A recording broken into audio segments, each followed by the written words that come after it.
Bueno, acuérdense, si necesitan, levantan la mano. Bueno, protección contra incendio. Vamos a ver un poquito, nosotros como ingenieros civiles, dónde podemos tener injerencia en las instalaciones contra incendio, y no solamente son instalaciones fijas, sino también en el diseño desde el punto de vista de la arquitectura y los materiales. Nuestro objetivo principal, son varios, pero uno de los principales objetivos en el diseño es el de poder facilitar la evacuación de los ocupantes de los edificios en caso de incendio. Esto es lo más importante. Y es un concepto distinto a lo que se tenía en los últimos años, viene modificándose, y lo primero, en el caso de que haya un incendio, lo primero que se quiere es que todos los ocupantes puedan evacuar rápidamente y de manera segura. En esto va a tener que ver, entonces, nosotros vamos a estudiar el ancho de los pasillos, de los medios de escape, de las puertas, y también de la conducción de humos, cómo evitar, pero eso lo vemos más adelante. Eh, por otro lado, también podemos, en, en caso de que no sea posible facilitar la evacuación, si no, tenemos que permitir la permanencia segura de los ocupantes hasta su evacuación. Esto tiene que ver con lo que son sectores de incendio, que vamos a ver hoy en la clase. Y también hay edificios particulares, por ejemplo, hay edificios de gran altura, el Burj Khalifa, por ejemplo, en Dubái, que queda, tiene como 150, más de 150 pisos, 200 metros de alto, y imagínense que se produzca un incendio, haya que evacuar el edificio, y él está en el piso 100 o 130. Obviamente los ascensores no funcionan, por una cuestión de seguridad, de que en caso de que haya un corte de suministro de energía, eh, queremos evitar que los ocupantes queden atrapados dentro de un ascensor, eso sería más peligroso, por eso es que se pide siempre que se evacúe por las escaleras, pero bajar 130 pisos, 100 pisos por una escalera no es algo que es apto para todas las personas, no todos tienen estado físico medios, por eso en ese edificio, por ejemplo, en otros edificios de gran altura, hay salas seguras para poder permanecer hasta que sean evacuados o se haya solucionado el incendio. También nosotros en el diseño tendremos que tener como objetivo reducir al mínimo en cada edificio la gestación de incendios y facilitar su control.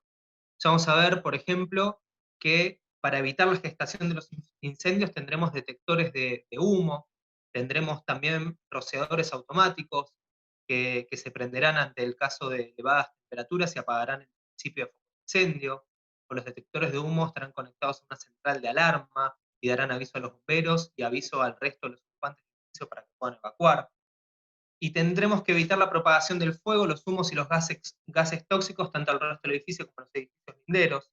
Esto lo haremos con una adecuada selección de los materiales, formarán los muros cortafuegos y los pisos cortafuegos, con distintas resistencias al fuego, dependiendo de la ocupación del edificio, el uso del edificio y el riesgo de los materiales. Y por último, el objetivo como ingenieros en el diseño también tiene que ver con facilitar el acceso y la acción del personal del cuerpo de bomberos dedicado a la extinción del incendio. Esto quiere decir que, por ejemplo, habrá, en algunos casos, edificios de mayores alturas, habrá un ascensor específico para uso de bomberos. Recuerden que dijimos que está prohibido utilizar los ascensores en caso de incendio, pero los bomberos podrán activar un ascensor que tendrá un suministro de energía aparte, tendrá una línea aparte, cosa que si se corta el suministro de energía total del edificio siga funcionando esto, de manera que puedan ingresar. Y también se les facilitará a los bomberos la conexión de electrobombas si es que necesitan dar provisión de agua al edificio.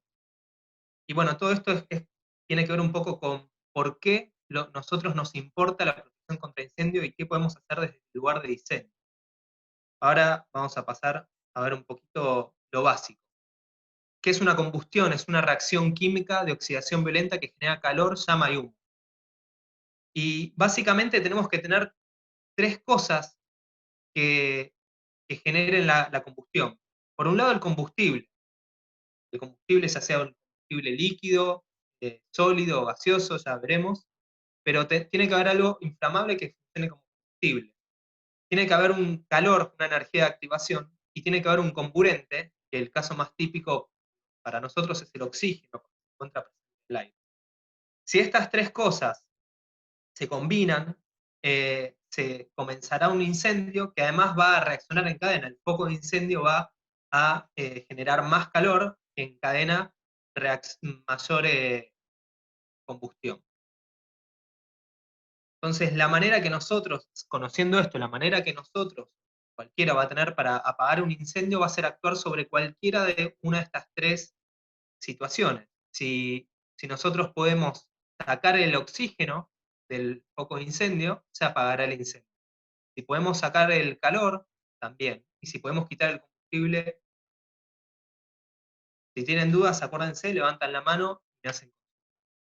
Estas son unas estadísticas de la Policía Federal, son para Capital, y fíjense que la mayor cantidad de incendios se dan en departamentos, 41%, y el 34% se da por colillas de cigarrillo.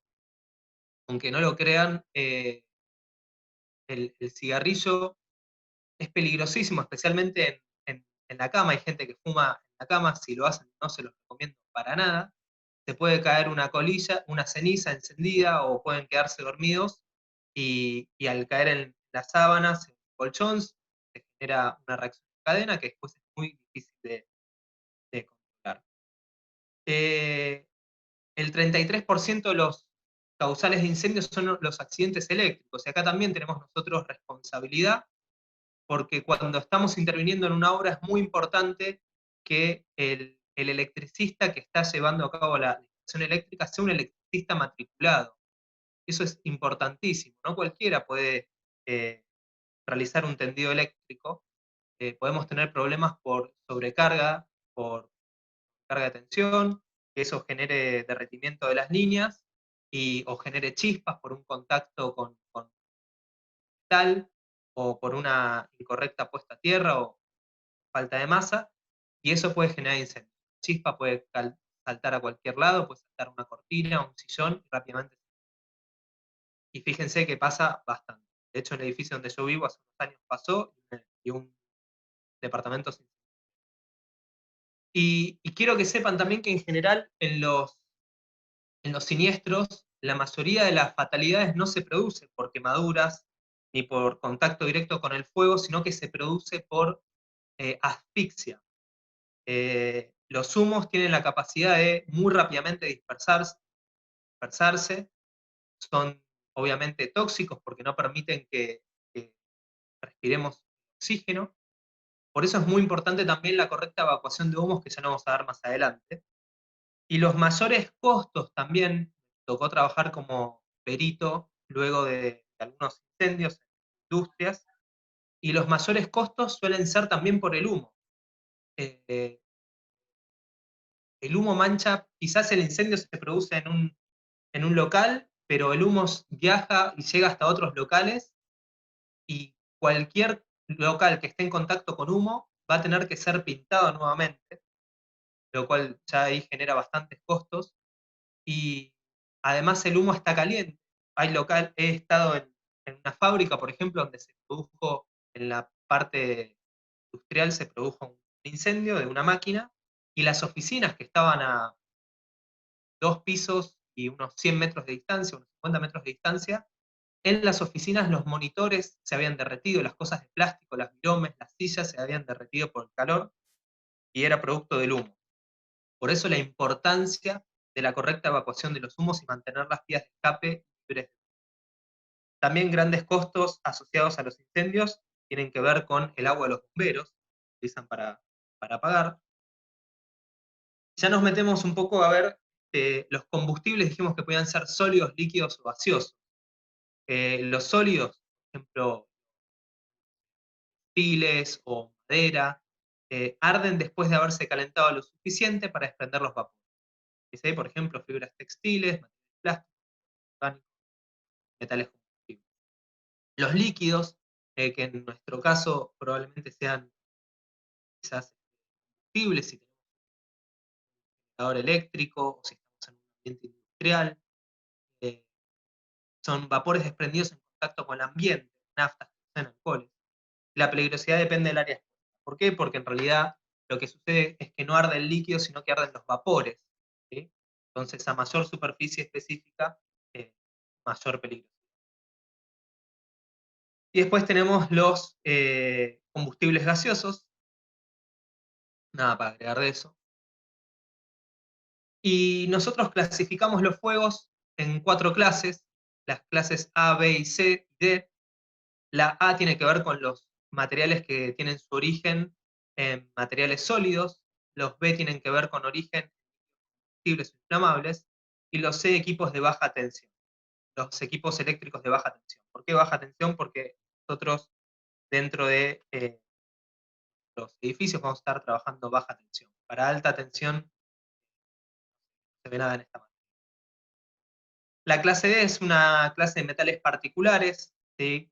Titanio, potasio, sodio. Eh, lo que sucede es que alcanzan temperaturas muy elevadas y se tienen que apagar con polvos especiales. Fíjense que acá a la derecha de, por ejemplo, los fuegos de clase A, la acción recomendada es sofocamiento y o enfriamiento. Con el sofocamiento lo que estaremos haciendo es actuar sobre el comburente. En este caso, lo más típico es el oxígeno. Por ejemplo, hay polvos químicos, por ejemplo, los fuegos típicos, que lo que hacen es formar una película alrededor del combustible y evitar que esté en contacto con el combustible. Si usáramos agua, por ejemplo, lo que estaremos haciendo sería la acción de enfriar, estaríamos bajando el calor, también se podría llegar a cortar la reacción en cadena, evitar la combustión. Para los fuegos o líquidos para los fuegos de líquidos combustibles inflamables solamente podemos aplicar sofocamiento. Por eso piensen, por ejemplo, en el caso de un accidente común que suele suceder en una cocina cuando se está cocinando, es que se incendie el aceite. Supongo que lo sabrán, y si no, no hay nada más peligroso que eh, tirar, eh, tirarle agua directamente a un incendio con aceite, porque lo que va a pasar, el agua y el aceite no son visibles, se van a separar las partículas de aceite entre sí, va a haber mayor superficie específica expuesta, y eso va a generar mayor una reacción en cadena.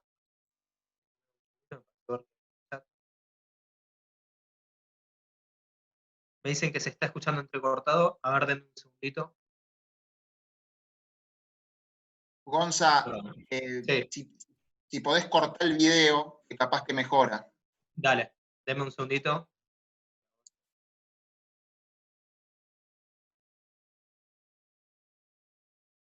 Perdón.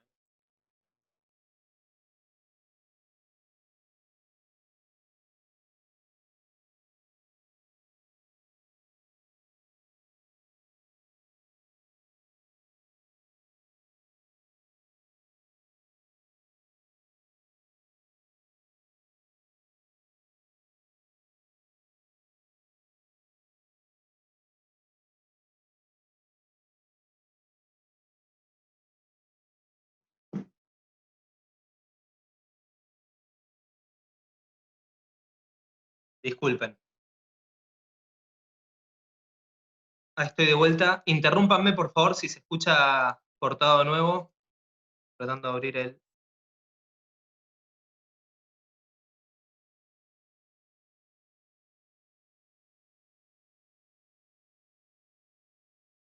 Ahí se escucha, chicos. Alguno que me diga, por favor. Sí, se escucha perfecto. Bueno, Sí, Gonza, ahí mejoró. ok.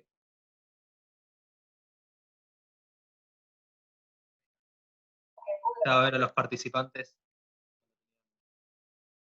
Bueno, estoy de nuevo. Entonces, como les decía recién, eh, para, para líquidos, no podemos utilizar otra acción que no sea sofocamiento, no le podemos echar agua. Y también hay polvos químicos y gases, ya vamos a ver un poquito más adelante. Entonces, los agentes extintores, el agua consiste en un gran poder de enfriamiento, se emplea como lluvia, niebla o chorro compacto, también vamos a ver más adelante, dependiendo de específicamente qué haya en el lugar. Si queremos proteger, por ejemplo, tenemos material valioso que tratar de proteger, vamos a tratar de utilizar niebla que va a mojar menos, pero tiene un gran poder de enfriamiento por lo separadas que están las partículas. Si queremos ir a un poco puntual, utilizaremos un chorro compacto. Las espumas forman una capa aislante del oxígeno sobre la superficie en combustión. Pueden ser químicas o mecánicas. Las mecánicas son espumas que se mezclan con agua. La idea es actuar sobre el carburante.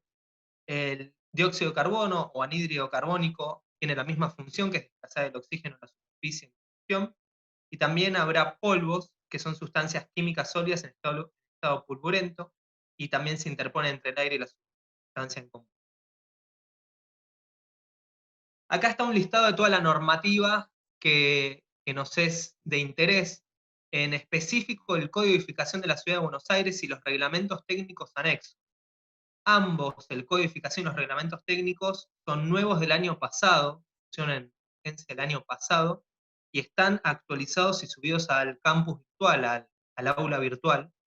Les recomiendo que se los bajen y que los reglamentos técnicos por lo menos les den una leída por arriba, van a aprender muchísimo para todas las instalaciones.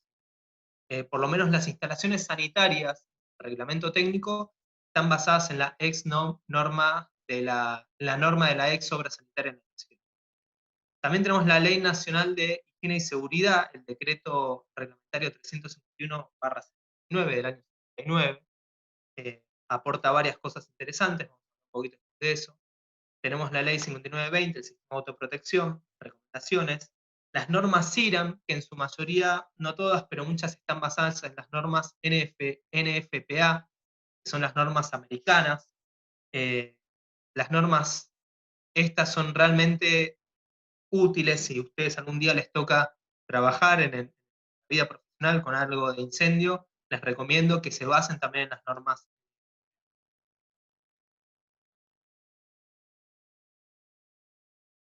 Bueno, y nosotros vamos a hacer dos grandes clasificaciones en cuanto a todas las medidas, las instalaciones contra incendio y de diseño que vamos a hacer, aquellas que tienen que ver con la protección pasiva y aquellas que tienen que ver con la protección activa. Vamos a arrancar con lo que tiene que ver con la protección pasiva. El objetivo es impedir o limitar la propagación de incendios y brindar protección y posibilitar el escape de las personas. Vamos a estar definiendo todo esto que está acá abajo, ¿sí? Vamos a ver lo que es la sectorización horizontal y vertical, y en base a eso lo vamos a utilizar. Fíjense abajo a la derecha que se ve un esquema, un modelo en 3D de una planta de un edificio, y se ve que ahí en amarillo está resaltado un sector de incendio. ¿Por qué ese sector de incendio es distinto a los otros sectores? Bueno, cuando hay una carga de fuego, que vamos a ver que hay, con un cierto riesgo de incendio, eso será un sector de incendio específico. Si nosotros tenemos en este edificio una biblioteca en una parte, y en otra parte una sala de reuniones, van a tener distinta carga de fuego, vamos a ver de qué se trata, y por eso deben conformar distintos sectores de incendio. ¿Y qué pretendo con eso? Que los muros tengan una cierta resistencia al fuego, vamos a ver ahora de qué se trata eso. Y eso será lo que es la sectorización vertical. Y la sectorización horizontal tendrá que ver con sectorizar también piso a piso.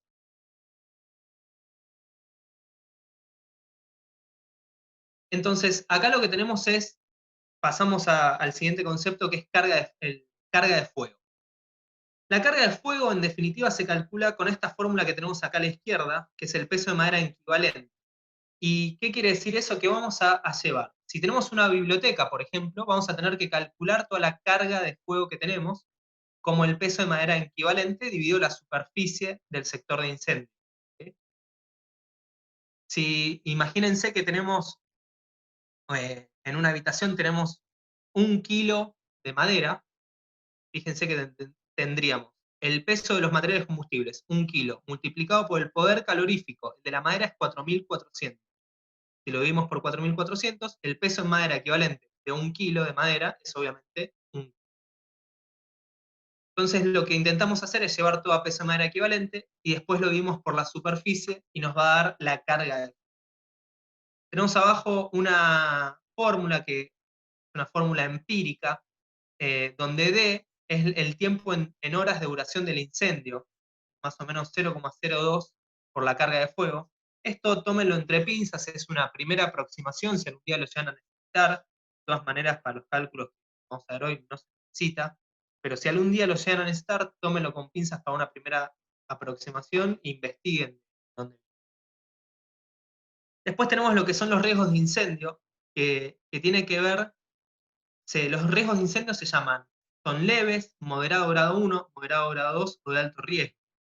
¿De qué dependen? De los materiales predominantes. Entonces, en el artículo 3.4.2 del reglamento técnico, está en el campus virtual, pueden ir y fijarse qué entra dentro de cada grado. Por ejemplo, si ustedes tienen una vivienda, las unidades de vivienda son de grado leve. Si tienen un hotel, por ejemplo, ya pasa a ser moderado grado 1.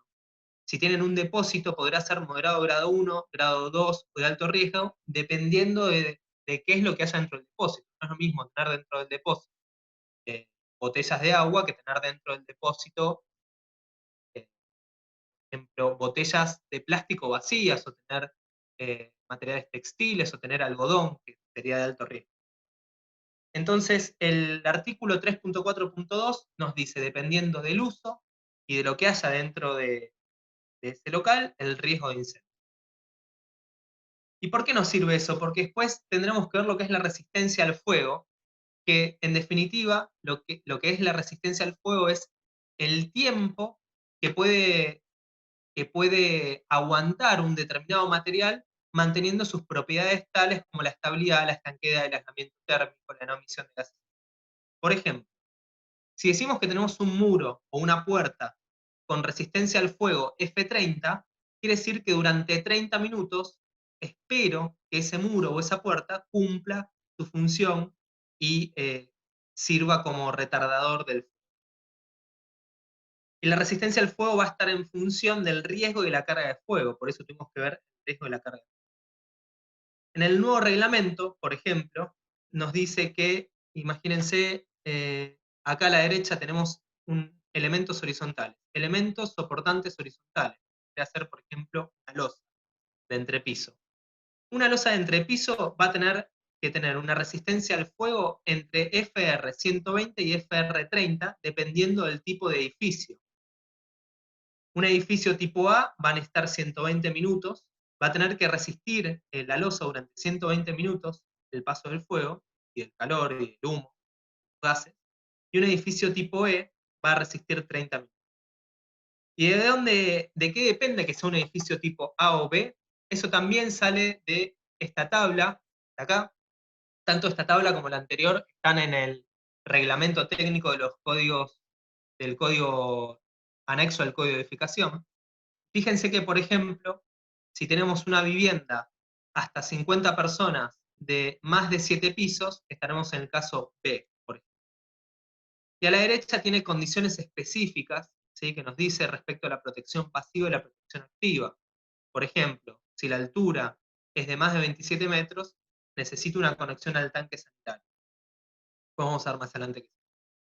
Y si la altura es mayor a 47 metros, A1. ¿Qué quiere decir A1? No tiene nada que ver con la batalla naval, hundido, nada. Son las condiciones específicas de protección contra incendio, la condición específica A1. Otra vez, eso, si van al reglamento técnico, van a encontrar de qué se trata la A1, que en este caso en particular habla sobre el uso de hidrantes. ¿Alguna duda hasta acá, chicos? ¿Alguien quiere preguntar algo?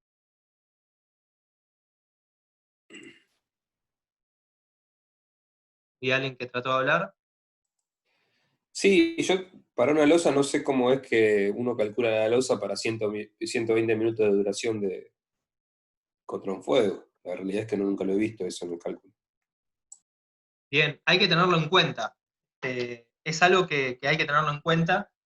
En un cálculo estructural, nosotros lo primero que miramos son las cargas y el cálculo estructural, pero también hay que tener en cuenta el espesor de la losa y los recubrimientos en función del riesgo y la carga de fuego que tengamos en los locales.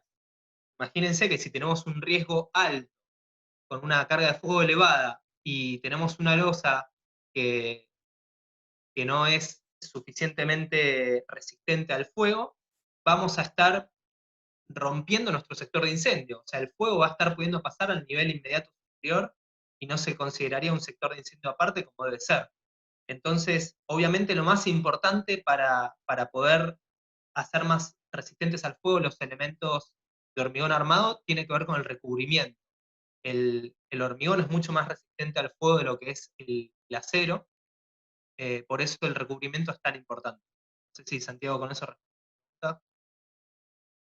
Sí, sí, yo me acuerdo que me parece que si mal no recuerdo era por centímetro de espesor de hormigón, tomaba unos 45 minutos, creo que, en pasar el fuego, ¿era eso? La verdad que no me acuerdo bien cómo era la ecuación. Yo no recuerdo tampoco de memoria la especificación, pero lo importante es el concepto, saber que todo material, ahora lo vamos a ver más adelante también, todo material va a tener distinta resistencia al fuego, depende del material en sí, de cómo esté combinado con otros materiales. Pero se tiene que tener en cuenta y hay que calcularlo y no se puede pasar por alto. Perfecto. Sigo, si alguien tiene otra pregunta, interrumpa o levante la mano. Bueno, justo acá en esta filmina lo que se está viendo son ejemplos simplemente de distintas resistencias al fuego que podemos encontrar típicamente en una construcción. Hay muchas más. Acá, por ejemplo, no habla de tabiques, no habla de losas, no habla de construcciones en seco, pero fíjense que para un ladrillo común, con revoque fino y grueso de ambos lados, tenemos unos 180 minutos de resistencia al fuego, y sin revocar, para un ladrillo no portante de 12 centímetros, 60. El revoque es muy importante y aporta. Esto es a modo simplemente. Bueno, y acá estamos hablando de lo que es la sectorización. Tenemos a la derecha una imagen, un esquema que es el corte de un edificio, donde tenemos, les voy a leer, SI son sectores de incendio, MRF son muros resistentes al fuego, y ERF son entrepisos resistentes al fuego. Cada sector de incendio se va a definir de acuerdo al riesgo que tenga ese local o ese conjunto de locales, y depende de la carga de fuego. Y fíjense algo particular de la caja de escaleras, que a nivel de planta baja, a nivel de piso, tiene que ser discontinuada. Y esto es muy importante para evitar que se convierta en una trampa mortal y que la gente siga bajando, y si no estuviese esta discontinuidad podría llegar hasta el subsuelo y nunca encontrar la salida en planta baja hacia el exterior. Entonces siempre tiene que estar discontinuada. No necesariamente tienen que estar desfasadas en planta. Podría estar la parte que está debajo del nivel de vereda en esta misma posición, o sea, debajo del resto de la caja de escaleras, pero en ese caso no puede estar continuada la escalera en sí, sino que tengo que salir a la planta baja, y si quiero seguir bajando, volver a entrar a la caja de escaleras. ¿Sí? Eso se era obligando en el nivel de vereda a salir a planta. Y les comento esto porque en general la caja de escaleras conforma el tabique, conforma la resistencia horizontal para las cargas horizontales de viento, tenemos el tabique, y no siempre es tan sencillo y posible desfasar físicamente la caja de escaleras. Pero con hacer esto de obligar a la gente a salir por una puerta y tener que entrar por otra puerta, ¿tienen dudas? Entonces vamos a hablar de los medios de escape. Se componen de tres partes. Primero tenemos un camino horizontal hasta la caja de escalera, después una ruta vertical y después un camino horizontal hasta la salida. Y ojo que esto tiene que estar permanentemente iluminado y señalizado. Por eso tenemos que tener luces de emergencia para posibles cortes de suministro eléctrico. Y la señalización, que ya lo vamos a ver más adelante, es muy importante. Tiene que estar en los planos. Fíjense, imagínense, en este caso, un incendio en el segundo piso, hay que evacuar el edificio entero. Todas las personas tienen primero un camino horizontal hasta la caja de escalera, luego tendrán un segundo tramo que es vertical, que tiene que ver con el desplazamiento hasta el nivel de vereda, y luego un último tramo que es el camino horizontal hacia la salida. Una particularidad, todas las puertas tienen que abrir en el sentido de escape. Fíjense que si nosotros, acá no se ve caja de escalera, pero si tuviésemos conformada una caja de escalera, antes tenemos una puerta de emergencia. Esa puerta de emergencia sí o sí tiene que abrir en el sentido de escape. Sin embargo, las primeras puertas, si estos son departamentos, oficinas, las puertas de unidades funcionales en general abren para adentro por una cuestión arquitectónica y porque se supone además que la cantidad de personas que está dentro de cada unidad funcional no va a generar un amontonamiento contra la puerta de manera tal que impida su apertura. Y después la puerta de salida a la calle principal también debería abrir hacia afuera. Ojo que esto no se puede realizar siempre. Si la puerta está sobre el nivel de vereda, sobre la línea oficial, sobre la línea municipal, es imposible que abra hacia afuera, porque en el caso de que venga un peatón por la vereda y yo abro de repente la puerta, la lleva puesta. Por lo tanto, lo que hay que hacer es retirar hacia adentro la puerta, o si eso es imposible, ponerla en el nivel de la línea oficial y que abra hacia adentro, pero dependiendo del uso y de la cantidad de personas que están en el edificio, quizás no sea aprobado por el ente que deba aprobarlo. Si tienen alguna duda. Bueno, ¿cómo vamos a dimensionar los medios de escape? Tenemos dos maneras. Lo que estamos viendo en pantalla es el dimensionamiento por capacidad, que viene del Código de Edificación de la Ciudad de Buenos Aires. Nos da distintos anchos para las puertas, para los corredores de salidas, en función de la cantidad de gente que se supone que hay en el edificio. Ahí hay una aclaración que dice para lotes menores a 8,66 metros de ancho. La mayoría de los lotes en la Ciudad de Buenos Aires son de 8,66 o más. Hay muy pocos de 8,66, pero a los lotes de menos de 8,66 les permite un ancho de la ruta de evacuación un poco. Y luego dice que entre la planta baja y la vía pública, el ancho de paso que sirve una escalera o que sirve directamente a la salida de un edificio debe ser, como mínimo, igual al ancho exigido de una escalera. Y cuando el paso sirva más de una escalera, el ancho no será menor que los 2/3 de la suma de los anchos exigidos para las escaleras. Y esto sirve cuando el medio exigido de egreso no está por debajo del nivel -1 de vereda. Si está debajo del nivel -1 de vereda, ya no cuenta como planta baja y vía pública, sino que hay que hacer un desplazamiento vertical todavía para llevar al nivel de planta. Y tenemos por otro lado el dimensionamiento que propone el decreto 351 del año 79, Ley de Higiene y Seguridad del Trabajo, que esta es una ley de aplicación nacional. Lo otro era el Código de Edificación de la Ciudad de Buenos Aires, que es el más completo que tenemos en el país, y que es el que aplica, por supuesto, en la Ciudad de Buenos Aires. Pero esta ley, que es de nivel nacional, incluye a la Ciudad de Buenos Aires. Por lo tanto, nosotros tendremos que fijarnos cuál de los dos métodos es más exigente, hacer el cálculo por ambos, cálculo de dimensionamiento por ambos métodos, y luego aplicar el que sea más exigente. Este método, en definitiva, lo que hace es considerar una unidad de ancho de salida. Se supone que en 55 centímetros, que es lo que es una unidad de ancho de salida, se evacúan unas 40 personas por minuto. En definitiva, lo que tenemos que hacer es, si tenemos tantas personas, nos va a decir la ley de higiene y seguridad del trabajo, nos va a decir en cuánto tiempo tenemos que evacuar el edificio, sabiendo que por una unidad de ancho de salida se evacúan 40 personas por minuto, y sabiendo la cantidad de personas que hay y en cuánto tiempo hay que evacuar, eso nos va a dar el ancho total de nuestra vía de escape. Medios de escape, vamos a hablar ahora de la parte vertical, las cajas de escaleras. Bueno, tienen que estar íntegramente construidas en materiales incombustibles, con resistencia a fuego al acorde a mayor riesgo y la mayor carga de fuego de todo el edificio.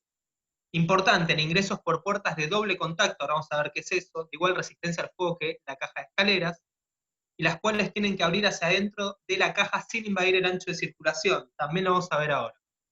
Es muy importante que abran hacia adentro, que también tienen que tener barral antipánico. Y lo que vemos acá arriba a la derecha es la distancia que puede haber desde cualquier punto de mi planta hasta la caja de escalera. Por ejemplo, en la planta baja no puedo tener más de 40 metros libres hasta un medio de escape, perdón. En este caso es hasta un medio de escape porque en planta baja no me tengo que escapar por la caja. En los pisos altos no puedo haber más de 30 metros, distancia libre, y en sótanos la distancia se reduce a la mitad. por la peligrosidad de quedarse atrapados. Sepan que en sótanos, por ejemplo, si yo tengo un estacionamiento en un sótano, para que la rampa por la que acceden los vehículos sea considerada un medio de escape, tiene que contar con una vereda de 60 centímetros de ancho. De esa manera podrían estar evacuando vehículos y personas al mismo tiempo. Y esto es lo que dice el nuevo código de edificación que está en vigencia desde el año pasado. Diferencia el uso no vivienda a la izquierda y el uso de vivienda a la derecha. Fíjense que a la izquierda me dice que para un uso de no vivienda, si tengo 2 pisos o más, es obligatorio la realización de una caja, que forme caja de escaleras, no simplemente una escalera abierta. Y si tengo más de 12 metros de altura, además tengo que interponer, antes de ingresar a la caja de escaleras, una antecámara. Y en el caso de vivienda es un poco menos exigente, es para 12 metros recién una caja y para 30 metros recién una antecámara. Muchas veces otros cuatrimestres me preguntan qué es una puerta de simple contacto o una puerta de doble contacto, y acá se ve, fíjense, en el caso de la izquierda, la puerta de simple contacto, cuando se cierre la puerta, va a estar realizando contacto únicamente este punto contra la puerta, contra el marco de la puerta. En este caso, las puertas de doble contacto tienen estas hendiduras, ¿sí? Con lo cual va a estar haciendo contacto en este punto y en este punto. Lo que hace esto es dar una mayor hermeticidad para evitar el ingreso de humos y gases. ¿Alguna duda hasta acá, chicos?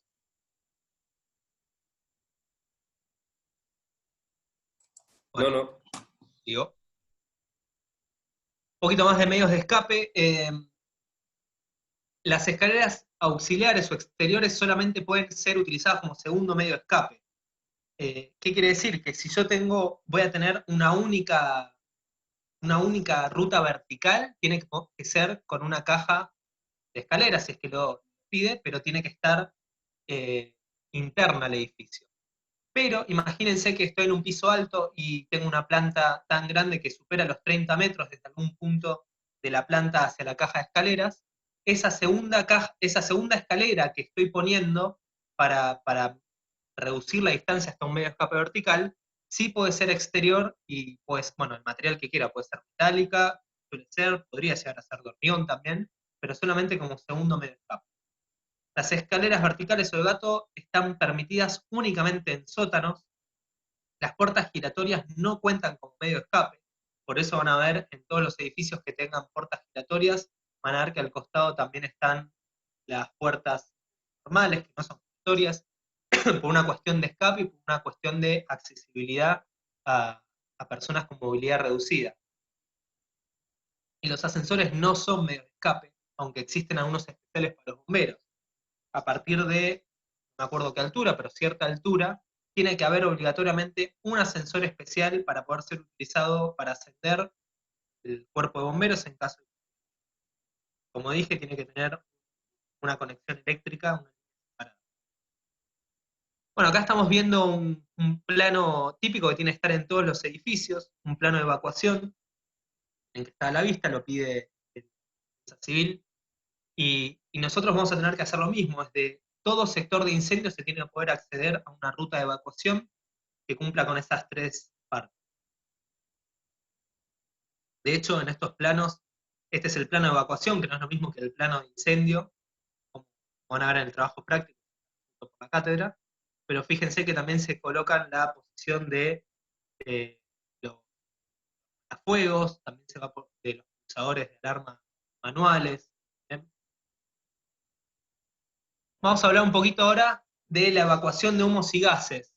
Tenemos distintas situaciones. Primero vamos a ver qué pasa en las cajas de escalera. En la caja de escalera, como vemos ahí, tenemos 2 grandes diferencias. Una protección en la caja de escaleras, una presurización de la caja de escaleras. Primero vamos con la protección. Tenemos 3 alternativas. La primera, un conducto humero. Básicamente es tener una chimenea dentro de la caja de escaleras o anexada a la caja de escaleras, con una sección transversal igual al 15% del área entrante a la caja de escaleras, con el lado mínimo igual a la mitad del ancho. O sea que es un conducto bastante grande, ocupa bastante superficie. Se espera que haya una evacuación natural de los humos a través de este conducto humero, por lo cual tiene que tener una toma de aire inferior para que permita la circulación. Si reja fija, si la escalera estuviese al frente o al contrafrente del edificio, se puede reemplazar el conducto humero por una reja fija al exterior al exterior de misma sección que el conducto humero. Esto nos ahorraría bastante superficie. Y la claraboya cenital solamente está admitida para adecuación de edificios. Todo esto está sacado de los reglamentos técnicos de anexos al Código de Edificación de la Ciudad de Buenos Aires del año pasado. La otra alternativa es la presurización de la caja de escalera. Básicamente lo que se hace es, en caso de que haya un incendio, si suena la alarma, de manera automática se enciende un ventilador que su función es presurizar la caja de escaleras con una diferencia de presión de 50 pascales alrededor de la caja del edificio. Y la idea de esto es evitar que los humos y gases puedan ingresar a la caja de escaleras. Yo tengo que mantener limpia y limpio de humos mi ruta de escape. Y para el espacio previo a la caja de escaleras podemos aplicar el sistema COBE. ¿Qué es el espacio previo? Podría ser la antecámara, si es que tuviese, o un palier protegido. Ahora vamos a ver lo que es un palier protegido primero y después vuelvo a eso. Acá en la imagen estamos viendo una planta de un palier, que en este caso está protegido. Palier es ese pequeño local, ese rellano que hay antes de entrar a las unidades funcionales, a un edificio. Fíjense que en este caso tenemos el ascensor, acá a la izquierda tenemos el acceso a la caja de escaleras. Fíjense cómo la puerta está abriendo sin impedir, sin invadir el ancho de circulación, es algo que nombramos antes. Muy importante que si hay gente que viene bajando por la escalera y yo abro en mi piso de repente la puerta de la caja de escaleras, nadie se lleve puesta a la puerta y tampoco que esté impidiendo la circulación. Por eso esta salvedad. Y fíjense que tenemos en este caso un palier que únicamente sirve a 2 unidades. Como se ve en planta, acá arriba tenemos un conducto de extracción de humos y un colector de extracción de humos, ahora vamos a ver por qué. Y por otro lado tenemos un conducto de inyección de aire. Lo que se espera es que en este punto, en el palier, siempre haya aire limpio. Vamos a ver un corte. Acá tenemos un corte. Fíjense, vamos a ver primero la imagen de la izquierda. Tenemos, supónganse que donde estoy ahora, donde está el mouse, es el palier protegido. En la parte superior hay una rejilla que toma el aire y la lleva por el conducto de evacuación de humo. La va a llevar casi un piso, fíjense cómo en el piso inferior la lleva casi un piso entero hasta arriba, y luego se va a unir al colector. Esto es tal cual vieron en la última clase con Juan Pablo en evacuación de gases, de humos y gases para la clase de gas. Y esto se realiza para evitar un retroceso de los gases. Y por otro lado voy a tener un conducto de inyección de aire limpio que va a estar en la parte inferior. ¿Por qué? Porque el aire caliente va a tender a subir y el aire limpio que ingrese va a estar más frío, entonces de esta manera nos aseguramos una circulación. La distancia en planta entre estas dos rejillas es máximo 2 metros. Y acá tenemos un esquema de un edificio entero de 4 pisos. Fíjense que tenemos una toma de aire del exterior que va a alimentar a los 4 pisos, y tenemos una evacuación de los humos y gases a través del conducto de evacuación y el colector. ¿Se entendió hasta ahora, chicos? Si hay alguna consulta respecto a esto, vuelvo para atrás y ahora explico cómo se menciona. Esto se puede colocar únicamente en el palier protegido o en la antecámara. No se puede colocar en la caja de escalera. ¿Esto es lo que vos dijiste que se llama sistema COBE? Sí, el sistema COBE en particular es esto que estamos viendo acá, que es el sistema donde se tiene un conducto de extracción y un colector de extracción. Esto es el sistema COBE. Una consulta, ¿la extracción y la incorporación de aire son forzadas los dos en este caso? No, son de manera natural. Con la diferencia, primero con la diferencia de temperatura, pero además con la diferencia de presión que se da por la distinta altura, ya teniendo por lo menos 1 metro de altura, ya la diferencia de presión genera una circulación del aire de manera natural. Bien, si no hay consultas, o consultas no hay problema, pero vamos a ver cómo se calcula la superficie de la sección que tienen que tener estos conductos.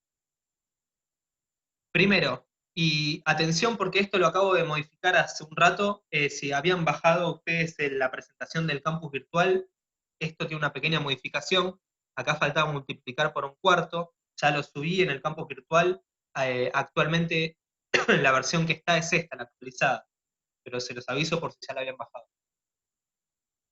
Primero vamos a determinar el volumen de humos y gases, que va a ser igual a 1/3 de la altura libre de la planta. Altura libre se considera desde el nivel de piso terminado hasta el nivel de cielo raso, o si no hay cielo raso, el fondo de losa, multiplicado por 1/4 de la superficie de influencia cubierta por esta caja de escaleras. Si tenemos una única caja de escaleras, entonces será por 1/4 de la superficie total de planta. Si tenemos más de una caja de escaleras, multiplicaremos por 1/4 de la superficie de influencia bajo esta caja. Ojo que no es la superficie de la caja, sino la superficie de influencia. Segundo, vamos a determinar el caudal del conducto de extracción. Esto va a ser igual. ¿Cómo lo calculamos? Calculando el volumen, que calculamos en punto anterior, dividido un tiempo. El tiempo de extracción de los humos y gases va a depender del uso del edificio, va entre 3 a 10 minutos, no es lo mismo si estamos hablando de un uso de edificio que es un depósito de gases tóxicos, plásticos, por ejemplo, a si estamos hablando de local comercial o de oficinas o de vivienda. Luego vamos a determinar la superficie de extracción. ¿Cómo lo vamos a hacer? Vamos a hacer que la superficie sea igual al caudal que determinamos en el punto anterior, dividido la velocidad. Y la velocidad de extracción se establece en 2,7 metros por segundo. Luego, esa es la superficie de extracción. Con eso ya sacamos la superficie esta que está acá. ¿Bien? Y luego vamos a determinar que la superficie del colector de extracción de humos y gases va a ser 4 veces la superficie anterior, y la superficie de inyección de aire va a ser igual a la superficie de extracción.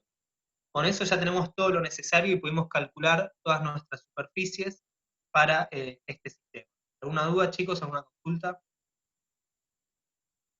Perdón, ¿cuál es la superficie de influencia cubierta por la caja? Bien, a ver si tengo...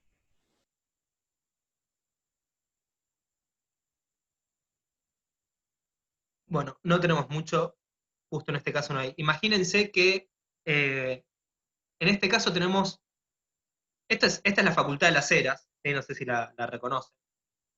En este caso es el primer piso. No hay caja de escaleras, hay una escalera abierta, pero el único medio de escape es esta escalera, por lo menos por lo que estoy viendo acá en este plano. En este caso, esta escalera, la superficie de influencia que tiene es absolutamente toda la planta, porque no hay otro medio de escape. Pero imagínense que tuviese otro medio de escape vertical, o sea, acá tengamos una escalera exterior. Bueno, esta escalera exterior tendrá una influencia sobre una cierta superficie, que será la que esté más cercana a esta escalera, y si ya estoy más cercana a esta escalera, en un punto de la planta ya escaparé por esta escalera. Entonces, todo lo que esté más cercano, todo punto de planta que esté más cercano a esta escalera, será superficie de influencia de esta escalera. Todo punto de la planta que esté más cercano a esta escalera será superficie de escape de esta escalera ficticia que está al extremo izquierdo. ¿Vio? Perfecto, gracias. Bueno, acá dice que las dimensiones mínimas son estas que están acá anotadas, por si tenemos una superficie chica, pero en general la más grande que es. Ya pasamos a otra cosa, que son las bocas de ataque. Probablemente lo hayan visto, quizás no le hayan prestado atención, pero esto que está acá es una foto de una losa, o en una planta baja probablemente, o en un subsuelo. Si nosotros tuviésemos un subsuelo, o más de un subsuelo, tenemos que colocar estas bocas de ataque, que en definitiva lo que son ladrillos de vidrio, que pueden ser rotos por los bomberos con martillo, herramienta, para poder pasar por ahí la manguera. No es más que eso, pero a veces no saben lo que es una boca de ataque, o han visto estos ladrillos en algún lado y no saben para qué son, puestos en el piso, son justamente para que pueda pasar la manguera. Bueno, esto que vemos acá es una foto que tomó uno de los docentes de la cátedra de Canadá. Ahora les cuento por qué. Esto se agregó en el código de edificación del año pasado, antes no existía, pero fíjense lo que dice, que a una distancia inferior a los 5 metros de la línea oficial, el nivel de acceso se debe poder cortar el suministro de gas, de electricidad y cualquier otro fluido inflamable que abastezca el edificio. Bueno, en la ciudad de Buenos Aires este agregado del reglamento se hizo recién desde el año pasado y antes no existía, pero se ve que en Canadá está hace bastante, y cuando estuvo uno de los docentes, yo estuvo en Canadá, sacó esta foto, y fíjense que apenas se ingresa al edificio, se puede ver que hay una comandera para saber en dónde está cada uno de los 3 ascensores que tiene este edificio, y hay tableros para poder acceder a cortar el suministro de gas y la electricidad. Simplemente eso, sépanlo, que se acaba de agregar el año. Bueno, y ahora ya pasamos a lo que es el sistema de protección activa, ¿sí? Que ya tiene que ver con, una vez generado un principio de incendio o un incendio, ¿qué podemos hacer para actuar? Lo primero que podemos hacer es tener un sistema de detección. Tenemos detectores de humo, detectores térmicos, y también tendremos sistemas manuales de aviso, pulsadores. Por ejemplo, detectores térmicos o de calor, son aquellos que captan una elevación de temperatura sin presencia de llama viva. Tenemos detectores de temperatura fija y de aumento normal de temperatura. Hay ciertos lugares donde a partir de cierta temperatura suena una alarma, y hay otros más complejos que detectan que si la temperatura aumentó más de tantos grados en tantos minutos, entonces eso es lo que hace disparar la alarma. ¿Bien?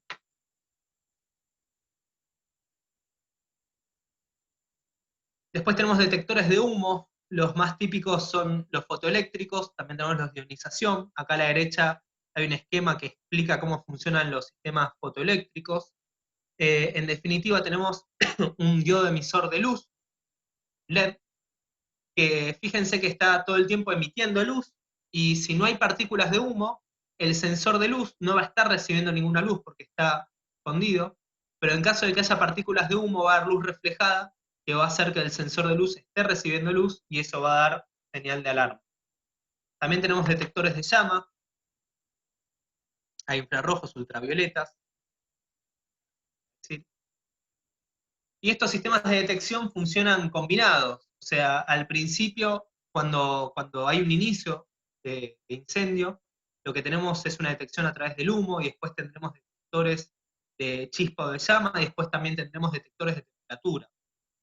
Entonces, si queremos un sistema más completo, tendremos una gama de detectores que podrán dar aviso en los distintos estadios del incendio. Y todo esto se tiene que combinar con un sistema central. Fíjense que acá lo que tenemos en medio es una computadora, un sistema central, que en caso de que un detector automático perciba humo, fuego, llama o aumento de temperatura, va a dar aviso al sistema central, o en caso de que alguien pulse manualmente una alarma, también va a dar aviso al sistema central, y eso va a hacer que se avise, por un lado, a la central de bomberos. Por otro lado, va a reproducir una alarma acústica y sonora. Creo que quisieron poner acústica y lumínica, porque acústica y sonora es lo mismo. Y también habrá repetidores remotos. Los repetidores remotos permiten al personal capacitado visualizar cómo está, dónde se disparó la alarma, cuál es el estado de situación del sistema, sin tener que ir hasta acceder hasta al sistema central. Y el sistema central, la computadora, también podría llegar a controlar el cierre de puertas de sectorización. Nosotros no tenemos esto. El código de edificación no hay ningún caso que yo recuerde que pida un cierre de puertas automáticas, lo sepan que existe y se puede hacer, o el accionamiento de distintos sistemas automáticos, cortes más eléctricos. Estos sistemas son obligatorios para todo edificio que tenga más de 2.500 metros cuadrados. Bueno, y acá simplemente a modo recordatorio, las señalizaciones, que son importantísimas, forman parte del sistema de protección contra incendios, porque permiten saber dónde estarán los matafuegos, o para cortar la corriente, o los nichos hidrantes para las estaciones totales. Y además, perdón, y esta señalización tiene que colocarse también en el plano de incendio que hagamos. Tenemos que poner nosotros, o sea, en algún momento esta señalización alguien la tiene que colocar en obra. Y esa información se la tenemos que dar nosotros. En obra no se puede decidir nada. Todo lo que, o sea, sí se puede decidir, pero lo ideal es que todo lo que se pueda decidir en etapa de proyecto, teniendo tiempo, tranquilidad, estando frente a una computadora, pudiendo consultar bibliografía o normas, se hace en esa etapa, en la etapa de proyecto. En obra lo que se pretende es simplemente ejecutar tal cual está la documentación. ¿Alguna pregunta hasta acá, chicos? Bueno, estuvimos hablando de los sistemas de extinción, agua, espumas, dióxido de carbono y polvos. Sepan que cualquiera de estos 4 sistemas de extinción pueden ser automáticos o no automáticos. Ahora vamos a entrar en detalle en cada uno de ellos un poquito. El más conocido, que es no automático porque es manual, es el matafuegos.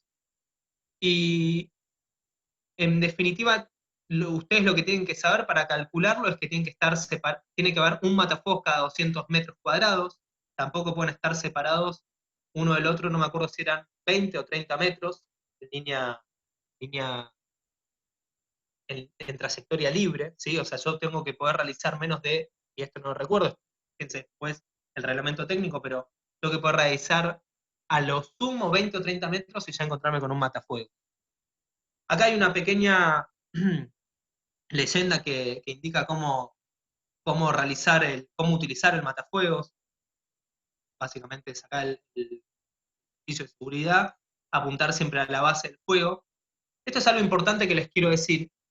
En realidad, la prioridad número 1 de cualquier ingeniero que está diseñando un sistema de protección contra incendios es que los ocupantes del edificio evacúen, no que los ocupantes del edificio se ocupen de luchar contra el fuego, ni con matafuegos, ni con hidrantes, ni lo que sea. Esa es tarea del personal preparado.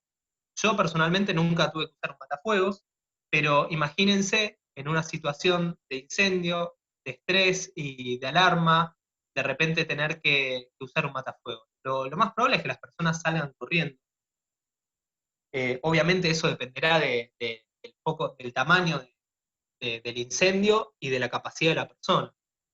Por eso se supone que en aquellos lugares donde hay también una planta permanente o ocupación permanente, Defensa Civil pide que haya siempre personas instruidas y designadas para cada puesto. Por ejemplo, para dar alarma, para recibir a los bomberos, para ayudar a evacuar, para utilizar un matafuegos.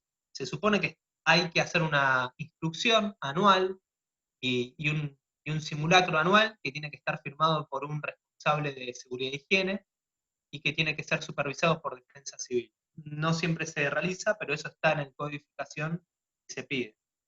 De hecho, fíjense que probablemente si van a algún edificio donde haya un ascensor, al lado del ascensor está la leyenda de no utilizar ascensor en caso de incendio. La idea es que se grabe a todos en la cabeza. Ya dijimos que es porque en caso de incendio puede haber un corte del suministro de energía eléctrica, intencional o por accidente. Por accidente porque se prendió fuego una línea eléctrica, o intencional porque alguien a propósito cortó la energía eléctrica para evitar que haya mayores accidentes. Y en ese caso podremos quedarnos atrapados en el ascensor, lo cual es lo peor que nos puede pasar. Pero también además suele haber un instructivo del uso, de cómo se debe utilizar un matafuegos, de que hay que colocarse a 3 metros, apuntar a la base del fuego, de que si hay más de un matafuego disponible, más de una persona disponible, se utilicen los dos al mismo tiempo, los dos matafuegos, que es mejor eso, antes de utilizar uno y después otro. Pero sepan que no estamos preparados habitualmente para accionar contra el fuego. Ya les dije, depende de la capacidad de cada persona y de la magnitud del incendio. Bueno, y no todos los matafuegos son iguales. Hay matafuegos de agua, de espuma, de polvo ABC, que es polvo químico, de dióxido de carbono, que es gas, o de hidrocarburos halogenados, que son gases inertes que desplazan el oxígeno, y cada uno será más eficiente para cierto tipo de fuego. Por ejemplo, a nadie se le ocurriría utilizar agua o una espuma para energía eléctrica, porque hay riesgo de electrocución. Por eso, si nosotros tenemos algún tablero eléctrico o alguna sala de máquinas donde estén funcionando motores eléctricos, tendremos que poner matafuegos del tipo BC o ABC, pero evidentemente BC, son más baratos que los ABC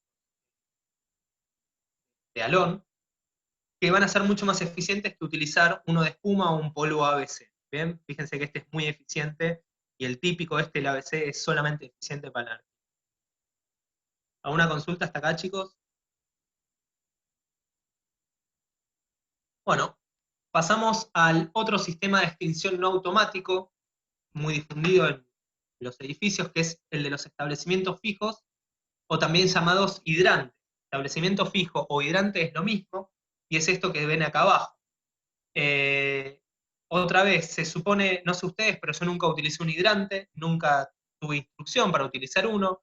Muchas veces estos se encuentran en el nicho desarmados, no está puesta la lanza y la boquilla. Así que su uso en realidad está pensado para los bomberos, y la mayoría de las veces, de hecho, los bomberos utilizan su propia manguera, pero en aquellos casos en los que se dificulta el acceso con la manguera de los bomberos, pueden utilizar el hidrante. Y si hay un hidrante, esto ya nos da la pauta de que en algún lado tiene que haber una reserva de agua para utilizar y dar provisión a los hidrantes. Así que ahora vamos a ver un poquito de esto. La distancia máxima entre ellos es de 30 metros, tiene que ser en distancia libre, recorrible. ¿Sí? Si yo tengo un laberinto de puertas y paredes y tabiques, tengo que son 30 metros realizando la trayectoria que realizaría la manguera, y se exige su colocación en edificios de más de 10 metros de altura. Igual eso hay que chequearlo, depende para cada localidad y lo que diga cada reglamento. Bueno, acá está el nicho que les decía antes, donde suele estar el hidrante. También están normalizados y el código de edificación nos dice cómo colocar, no pueden ser material ni estar colocados a cualquier altura, ni menos. Y acá lo que vemos es un corte de un edificio de 9 pisos, según dice. Acá está el nivel de vereda, tenemos dos subsuelos, fíjense que está desfasada otra vez la escalera, y lo que estamos viendo es el sistema de hidrantes. Estos circulitos con una cruz que vemos acá, cada uno de estos representa un hidrante, así se representan los hidrantes corte, y la provisión de agua va a estar viniendo de este tanque que está acá arriba, que es un tanque de reserva mixto. Vamos a ver un poquito de esto más adelante, y ya les habló un poquito en la clase práctica de provisión de agua fría Raúl, pero en este tanque lo que está sucediendo es que voy a tener agua para provisión de uso sanitario y también agua para la reserva de incendios. Fíjense que acá a la izquierda tenemos lo que se llama un tanque hidroneumático, todo este sistema con bombas y compresores. Ya vamos a ver cómo funciona, que lo que hace es dar presión al último piso. ¿Por qué? Porque se supone, según me dice el reglamento, la presión mínima que tengo que tener de agua en cada uno de estos hidrantes es de 10 metros de columna de agua. Entonces, desde el fondo del tanque hasta este piso puede que tenga 10 metros, pero hasta el último piso no. Depende esto de la posición del tanque, por supuesto.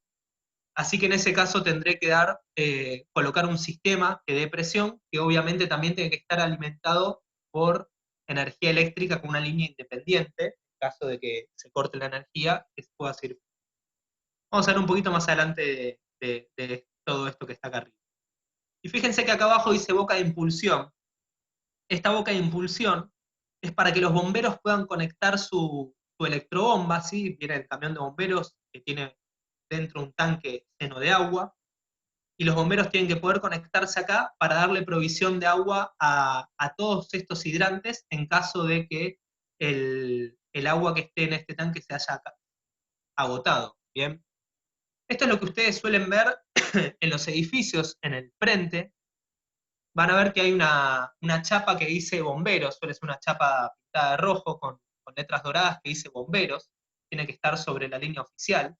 Y si alguna vez ven una de esas tapas abiertas, lo que hay adentro es esto, unas bocas de impulsión, que la boca de impulsión es tal cual esta llave que se ve acá a la izquierda, y como les dije, sirve justamente para ingresar agua al edificio y no para sacar agua del edificio. El trabajo práctico de incendio ya está resuelto por la cátedra.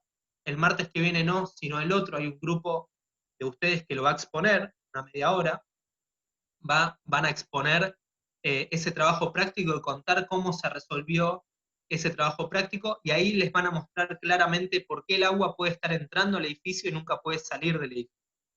Hay unas válvulas de retención y ahí queda más claro. ¿Bien? Vamos a ver eso. ¿Dudas, chicos, hasta acá? Me llama la atención el tema de la instalación eléctrica, aparte, si se corta la energía, que la bomba superior que estaba ahí en el gráfico anterior funcionase. Pero bueno, se puede. El tema es que quede separada la instalación eléctrica común de la instalación antiincendio. Y sí, hay que hacerlo. Todo aquello que sean servicios vitales, como una bomba que da presión al sistema de incendios, o el sistema de alarmas y detección, o el ascensor especial para los bomberos, tiene que tener una línea aparte. Si se diseña, no representa ninguna complejidad. Bien, tenemos un sistema que ahora es automático. Este es el primer sistema de extinción automático que estamos viendo, que es un sistema de rociadores o sprinklers. Son instalaciones justamente para aquellos lugares donde no se puede mantener vigilancia adecuada. En la ciudad de Buenos Aires son exigibles por debajo del primer subsuelo, es decir, que si tenemos segundo subsuelo o más, sí o sí tenemos que poner estos sistemas. Y acá a la izquierda tenemos dos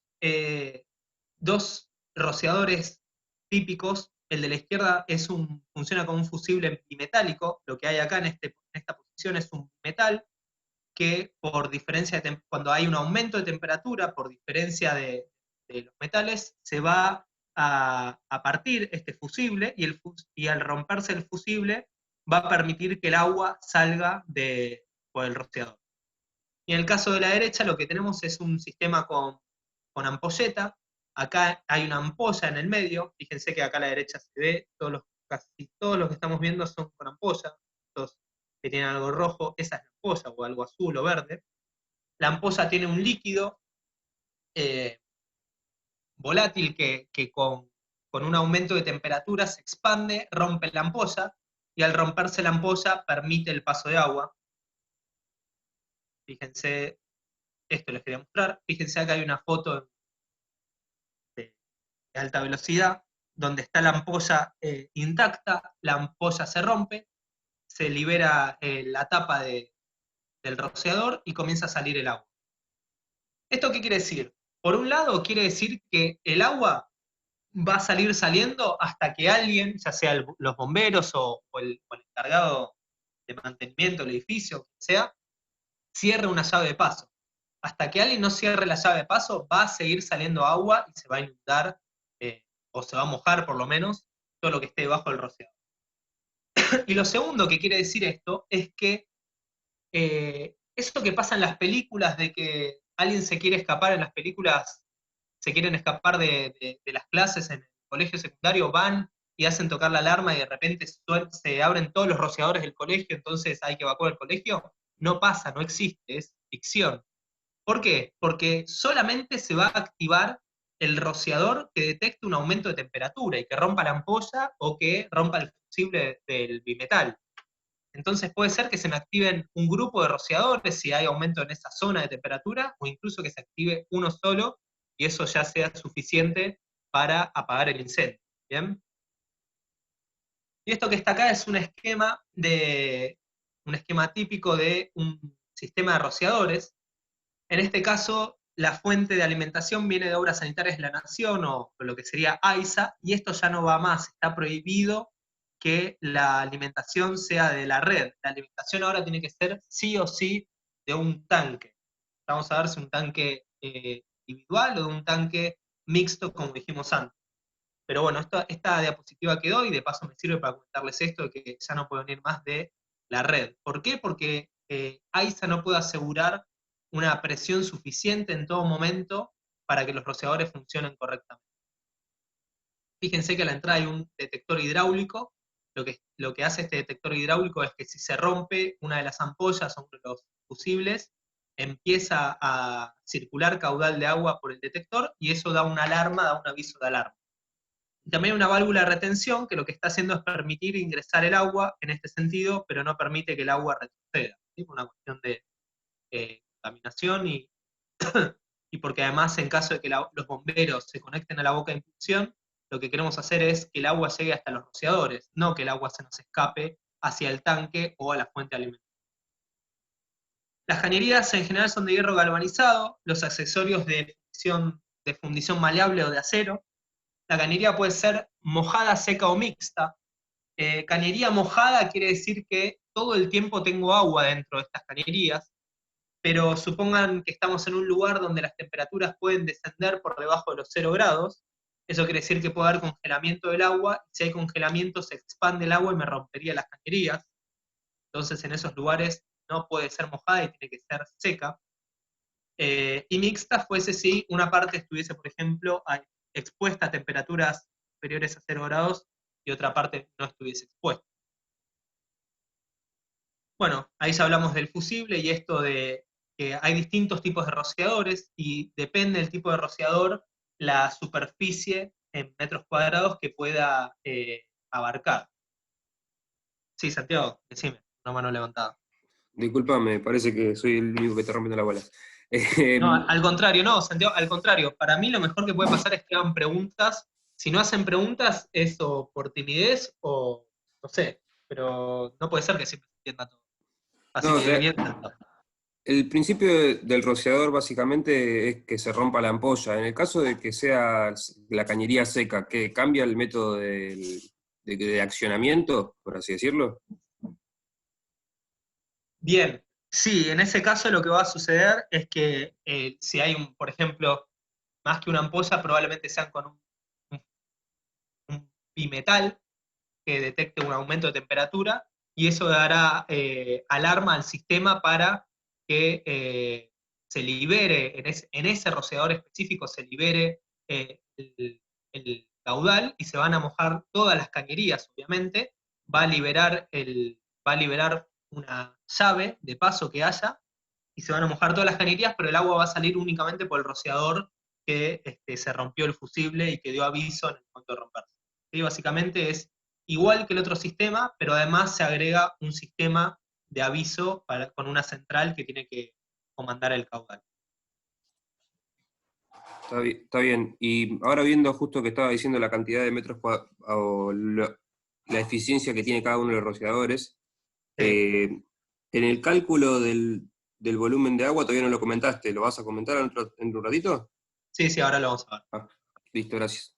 Esto que la eficiencia de cada uno de los rociadores me sirve para saber cada cuánto los tengo que separar, cuánto tengo que separar los rociadores.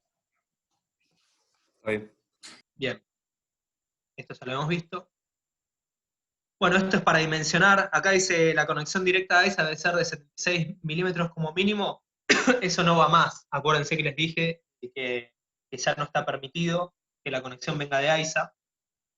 Pero esta tabla que viene de las normas CIRAM. O sea, si ustedes van ahora al reglamento técnico que se liberó el año pasado en el Código de Edificación, y van a la parte de rociadores, dice que todavía no se redactó esa parte de la norma, y sugieren ir a la norma IRAM, no me acuerdo qué número, y esa norma IRAM en definitiva está basada en la NFPA 14, que es la norma americana, es la más completa que hay a nivel mundial, sepa, completa, así que les recomiendo ir ahí, y en definitiva ahí me dice cómo dimensionar las cañerías. Una manera es a través de tabla, como se ve acá, que me dice que si por ejemplo tenemos, supónganse el rociador tipo spray, si tenemos que dar provisión a 2 rociadores, utilizaremos un diámetro de 25 milímetros. Si tenemos, por ejemplo, 10 rociadores, esa cañería tendrá 51 milímetros. Por supuesto, las cañerías van a ir modificando su tamaño a medida que alimentan más o menos rociadores. Por ejemplo, en este caso, obviamente este es donde está ahora el mouse, exactamente a la entrada de agua desde mi alimentación, es la sección de cañería mayor de todas. Acá en la punta va a ser el menor diámetro, y acá que tengo hasta 2 rociadores va a ser el menor diámetro, que creo que dijeron 25 milímetros. Una vez que sume por ahí 10 rociadores, bueno, irá aumentando el diámetro. ¿Bien? Ese es el método de tabla, ¿sí? Que es el método más sencillo. El otro método es un método hidráulico. El método hidráulico permite ser más eficiente con los diámetros, permite un ahorro de material, es un poco más complejo, obviamente, pero en general hoy en día se realiza con métodos computacionales, con programas como similares al EPANET. No sé si el EPANET probablemente lo hayan utilizado en vía sanitaria para dimensionar la red de agua sanitaria para una ciudad. Bueno, programas similares permiten también dimensionar los sistemas de cañerías de hidrantes y también de rociadores, que además muchas veces los rociadores, hay distintos tipos de disposiciones de las cañerías. Por ejemplo, lo que estamos viendo acá es una cañería tipo peine. Fíjense que tengo una cañería principal y salen cada una de las cañerías secundarias con los rociadores. Bueno, también hay cañerías que están dispuestas en forma cerrada. Quizás acá también que se conecten con una cañería principal y que peguen toda la vuelta. Eso permite también mayores eficiencias y menores diámetros, pero obviamente la única manera de calcular eso es con un programa de computación. Bien, bueno, esto es otra imagen, es una imagen un poco más moderna. Tengo una consulta. Sí, consulta, sí. No me acuerdo justo el nombre del acceso que tienen los bomberos. ¿También alimenta este sistema? Sí, justo acá se está viendo. Es una boca de incendio. Acá donde dice toma siamesa, es una boca de incendio siamesa, ¿sí? Para poder conectar, sería tener dos de estas bocas de incendio. A veces las bocas de incendio son siamesas para poder conectar dos mangueras, dar mayor caudal. Eso es lo que quiere decir toma siamesa. Y fíjense que en este caso lo que está pasando es que el suministro de agua puede venir desde abajo, supongo que desde un tanque que esté más abajo, por lo cual voy a tener que tener un sistema de presurización, ya sea con bombas o un sistema hidroneumático. Sí o sí tiene que tener una línea de energía parada, o puede estar viniendo también de esta toma donde los bomberos conecten el agua. Fíjense otras cosas, hay una válvula, una alarma de motor hidráulico, cuando esté circulando agua por acá va a dar aviso de alarma, y también tenemos que tener una conexión para pruebas de inspección, para asegurar la calidad del agua, que esté limpia. Los tanques hay que limpiarlos también, cada 6 meses, y que esté funcionando bien. Bien, no sé si hay alguna duda hasta acá. En definitiva, el hecho de que tengamos que poner o no sistemas de... Ay, perdón, ahí estoy leyendo el chat, Raúl me dice por privado que la norma NFPA que hace referencia a los hidrantes, a los rociadores, no es la 14, sino que es la 13, y la norma IRAM, que yo no me acordaba el número, es la 3555. Eso está en una de las primeras diapositivas, más arriba está. Bueno, el hecho de que tengamos que usar rociadores depende de un montón de cosas, depende del destino del edificio, las superficies que tengamos. En particular en la Ciudad de Buenos Aires, a partir del segundo subsuelo es obligatorio, pero hay otros casos donde también es obligatorio. Y son variedad infinita o casi infinita de casos. Por ejemplo, si tenemos cierta superficie con cierto uso, por ejemplo, un espacio público mayor un edificio público mayor a tanta superficie, en las partes comunes voy a tener que poner rociadores, o por ejemplo, si tengo un edificio, por ejemplo, pues decir, lo que recuerdo que me ha tocado, en un hotel, si tengo un tragaluz o algo que comunique, por ejemplo, un vano que comunique todos los pisos, bueno, voy a tener que colocar también sistema rociador en todas las partes comunes. Son muchos casos que no tiene sentido nombrarlos todos, sino que cuando ustedes vayan a diseñar un sistema se tienen que fijar en el código de edificación específico donde estén trabajando, cuáles son todos los casos que piden rociadores o que piden hidrantes. Y algo que me olvidé nombrar antes, que lo pasé por alto, cuando estábamos hablando de sectorización vertical y sectorización horizontal, nosotros tenemos que asegurar que el fuego, los gases y los humos tóxicos no pasen de un sector de incendio a otro, ya sea al local contiguo o al local que está hacia arriba o hacia abajo. Es muy importante tener en cuenta los plenos. Ustedes estuvieron trabajando con el trabajo práctico 1 y 2, donde tenemos caños de descarga y ventilación para los sistemas locales, caños de lluvia para los fluviales, o bajadas de agua fría o montantes de agua fría o agua caliente. Entonces, en esos casos, los plenos están comunicando todos los pisos y son una especie de chimenea por donde fácilmente se puede dispersar el humo y los gases y el fuego también. Entonces es muy importante que en cada piso coloquemos, una vez que ya están colocadas mis cañerías de las instalaciones, locales, pluviales y de agua, que coloquemos algún elemento que impida el paso de los gases o del fuego. Puede ser una espuma proyectada, hay planchas también que ya vienen de distintos materiales aislantes que se pueden recortar con la forma de las cañerías, pero sepan que eso es importante.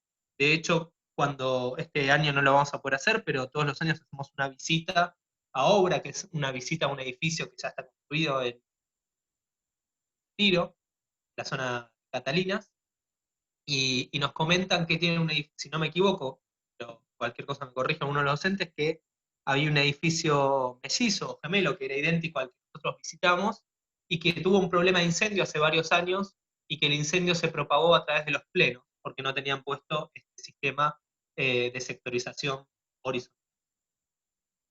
Bien, lo que estamos viendo en pantalla son otros sistemas de extinción automáticos especiales, ¿sí? Los típicos son los rociadores, pero también puede haber sistemas de agua fraccionada, que lo que hacen es tirar, por ejemplo, forma de niebla, que antes son adecuados para lugares donde se va a proteger elementos de valor o que presten tal, que tratamos de tirar la menor cantidad de agua posible, pero necesitamos bajar el calor que está en el aire y el calor que está en el ambiente a través de la incorporación de agua fría. Hay también cortinas de agua, que se utilizan como barreras cortafuego, están constituidas por chorros de agua pulverizada muy próximos. Sí, más que nada se utiliza en protección de fachadas. Y también tenemos sistemas de alta velocidad, que es cuando necesitamos una reacción muy, muy rápida, por ejemplo, en sistemas de servidores importantes, que tengan bases de datos, donde al primer foco de incendio enseguida necesitamos que se apague ese foco puntual. Y para la provisión de agua, básicamente el agua va a estar viniendo de un tanque, que puede ser un sistema separado, un sistema mixto. Eso es porque nosotros suponemos que el agua todavía no llega a los bomberos. O sea, probablemente si los bomberos vienen con su camión electrobomba, con su tanque de agua, ellos se conecten y le den provisión de agua al edificio o utilicen su propia manguera.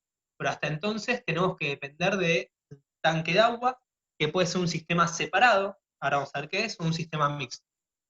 Y también tenemos nombrado el sistema jockey y el tanque hidroneumático. El sistema jockey es un sistema de bombas, ahora lo vamos a ver, para darle presión. Y el sistema hidroneumático es un poquito más complejo, también ahora lo vamos a ver. El tanque hidroneumático, voy a mostrarles una foto. Es esto que estamos viendo acá. Es un sistema de bombas más un tanque, que en este tanque lo que hacemos es una mezcla de aire y agua. El aire está a presión gracias a un compresor, y con eso el agua eleva su presión hasta el valor deseado y se puede alimentar un sistema de rociadores o un sistema de establecimientos fijos, o también llamados hidrantes. Entonces, en definitiva es un depósito hermético hecho en chapa de acero, contiene agua aire comprimido, hay desde 100 hasta 5.000 litros, la presión está generada por una o dos electrobombas y posee un manómetro para medir la presión dentro del tanque y un presostato que comanda la puesta en marcha cuando haya presión mínimo o máxima. Bueno, eso es en definitiva el tanque hidroneumático. Van a ver después, dentro de 2 martes, que hay uno de estos sistemas en el edificio. Vamos a ver como un poquito más de detalle a qué están intentando, pero básicamente es ese. Y el sistema jockey lo que tiene es un sistema de bombas puestas en paralelo, que lo que están haciendo, fíjense, tenemos 3 bombas. En definitiva, una bomba centrífuga de caudal, lo que hace es mantener una presión constante mínima en el sistema. No, perdón, sí. perdón, tenemos una bomba centrífuga de presión, que es la bomba número 3, que es la más chiquita, que lo que hace es mantener una presión constante y mínima en el sistema, ¿sí? Y después, en caso de que haya un incendio y que se esté utilizando caudal, ya sea en los rociadores o en los establecimientos fijos, se va a prender la primera de las bombas de caudal. Y en caso de que necesite mayor cantidad de caudal, porque se prendieron más rociadores, se están utilizando más establecimientos fijos, se va a encender una segunda bomba de caudal. Y lo que tenemos acá a la izquierda es un amortiguador, un tanque amortiguador, que es para evitar los problemas de sobrepresión por golpe de ariete, ¿sí? Acá lo que estamos viendo es un corte, tenemos una planta. Bien, respecto al sistema aeroneumático o a las bombas Jockey, ¿alguna consulta? Hasta acá alguna consulta.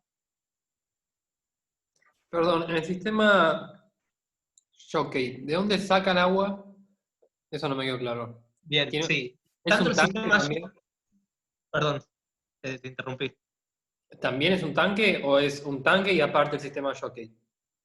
Bien, tanto el sistema Jockey como el hidroneumático, ambos sacan el agua de una reserva que está en un tanque.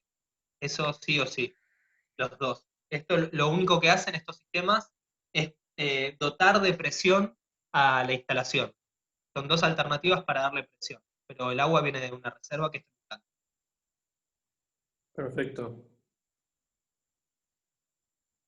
Y hablando del tanque, el tanque puede ser mixto o separado. El sistema separado, básicamente no se comparte el tanque de agua para uso de incendio y el de uso sanitario. Y el sistema mixto sí, es el mismo tanque. Ahora vamos a ver un poquito un esquema. Ventajas y desventajas. A ver, la norma me va a decir en qué caso puedo utilizar un sistema mixto o un sistema separado, va a depender de las dimensiones. Para sistemas donde requiera poca reserva de incendio, se puede utilizar un sistema mixto. Pero cuando la reserva de incendio ya sea un volumen importante, me va a pedir que sea un sistema separado. ¿Por qué? Porque nosotros habíamos estudiado que en mi tanque de provisión de agua de uso sanitario, tengo que tener exclusivamente la reserva total diaria. Es decir, el agua que voy a consumir en 24 horas. Si tengo más agua, esa agua corre el riesgo de comenzar a entrar en proceso de putrefacción. Y cuando tenemos un sistema mixto, la reserva es mucho mayor a la reserva total diaria en el sistema mixto. Así que en definitiva estaríamos consumiendo agua que puede pasar más de 24 horas. Por eso, si el volumen de incendio requerido es pequeño, un sistema mixto va bien. Si no, tendremos que pasar a un sistema separado, pero el sistema separado trae la complejidad de que tengo que construir otro tanque, ¿sí? Que incrementa los costos. Además de que es otro tanque que tengo que limpiar y trae problemas porque el agua dentro de ese tanque va a estar por lo menos 6 meses ahí adentro, pero cada 6 meses lo tengo que limpiar, tengo que hacer circular el agua. A veces lo que se suele hacer es colocar el sistema de ese tanque individual para incendio, colocarlo a un depósito o algunos depósitos de inodoro para que circule el agua cada tanto, ¿sí? Total, el agua en el depósito de inodoro no tiene por qué ser potable, de manera tal de que se vaya a recircular.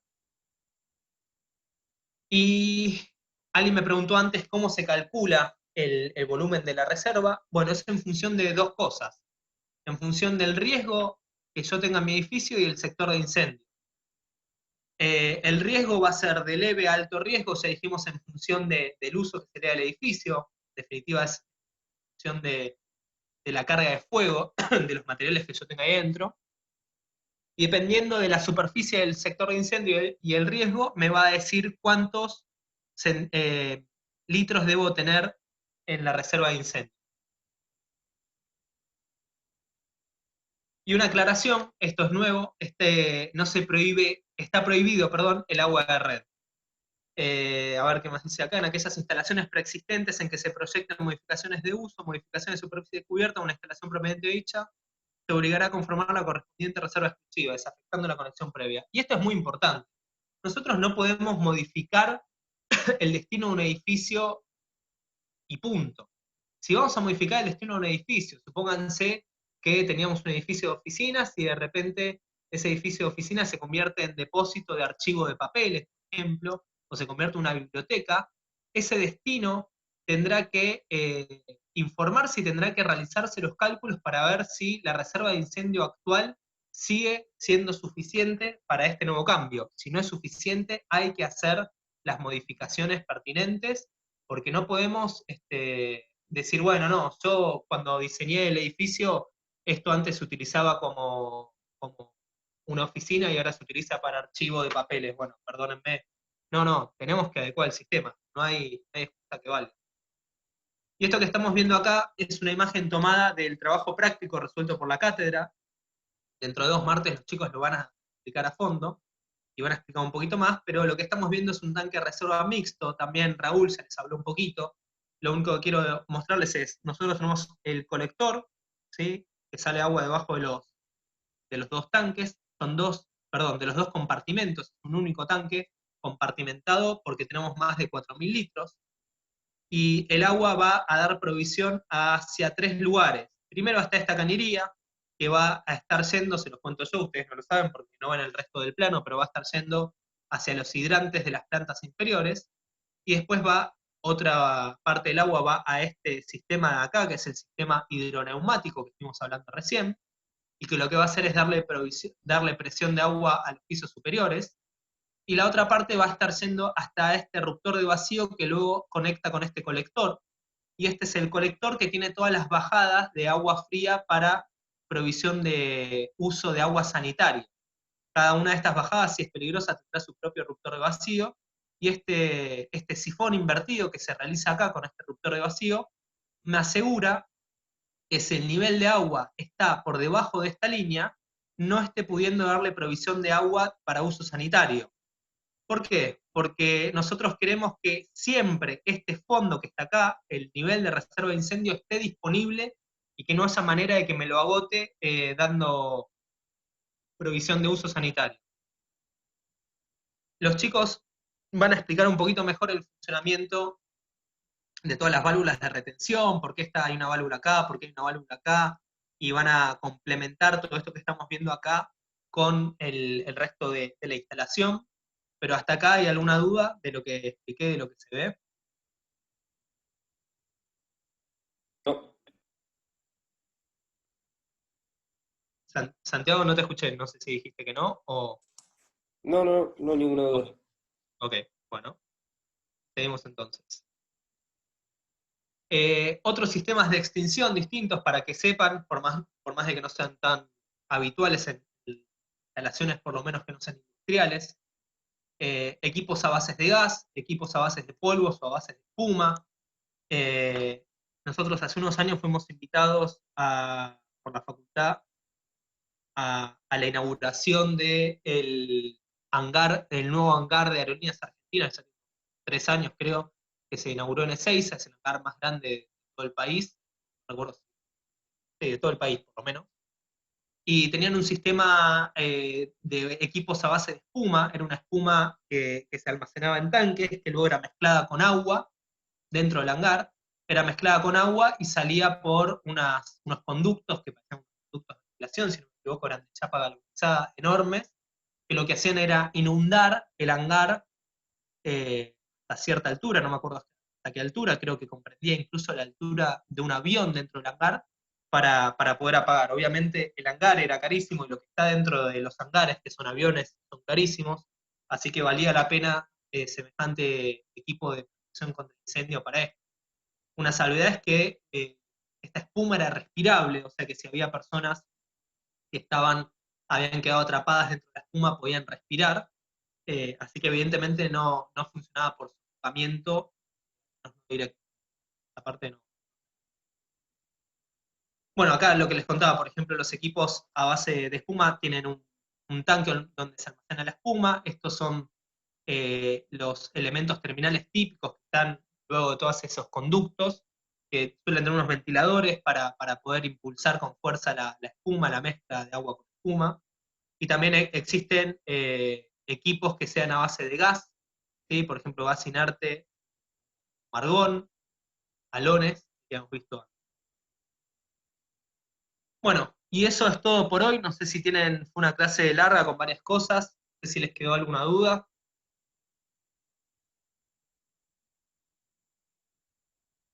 Bueno, si no hay dudas, recuerden que el martes que viene vamos a estar conectándonos, si no me equivoco, corríjame cualquier cosa algún docente, no tengo a mano el cronograma, pero si no me equivoco, el martes que viene vamos a tener a las 19 horas la exposición de gas por parte de un grupo de alumnos.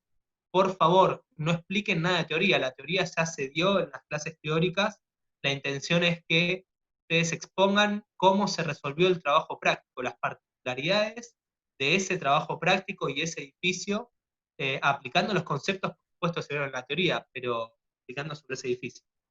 No sé, Raúl, si querés agregar algo, o alguno de los otros docentes. No, nada, Gonzalo, todo bien y bueno, nos veremos el martes. ¿Te parece? Dale, nos vemos entonces el martes. Bueno, ¿Te puedo hacer una pregunta? Bueno, ¿alguna duda? gracias. Sí, yo tengo una duda. Sí, Sebastián. En el tanque de mixto elevado, Sí. el sistema del tanque hidroneumático, ¿va Sí. solamente alimenta a los pisos superiores o tiene una doble salida y una parte va para los pisos inferiores y otro? Bien, ¿Entiendes? a ver, esto es un esquema en particular de este edificio. A mí lo que me pide la norma es que cada hidrante tenga por lo menos unos 10 metros de columna de agua. Si este tanque estuviese más elevado, estuviese más arriba, no necesitaría de este tanque hidroneumático y a todos los pisos simplemente podría ir con la presión que tengo naturalmente por la gravedad, por la diferencia de altura. Al no tenerla para el último piso, no me acuerdo si era para el último piso o los últimos 2 pisos en este edificio en particular, solamente en exclusiva para esos pisos es que está yendo el tanque. No tiene sentido dimensionar este tanque para darle presión si es un edificio de 10 pisos, el sistema de establecimiento, el establecimiento fijo, el hidrante que esté en la planta baja o en el primer piso o en el primer subsuelo, para nada necesita este tanque. Con la presión que obtiene naturalmente por la gravedad y por la diferencia de altura ya es suficiente. Si yo estuviese dimensionando este sistema para alimentar también a todos los otros pisos que en realidad no necesitan del tanque hidroneumático, estaría gastando plata y recursos de más. ¿Entiendes?